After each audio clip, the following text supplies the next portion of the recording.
Vâng, kính thưa toàn thể quý vị, và không để cho quý vị phải chờ lâu nữa, và chúng tôi xin trân trọng kính mời toàn thể quý vị sẽ cùng đến với tiết mục đầu tiên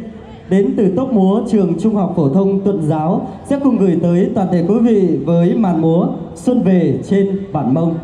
Chị chia sẻ đời toàn tế chuẩn dĩ tờ nói dò ra sánh chế tờ bé cho tốt chạy lùa ua dò nhó Tuần Giáo tuôn thua sánh chế ra ua mua bề hù lú chồng chia tư lọ giò chờ sẽ đời sĩ cho sai.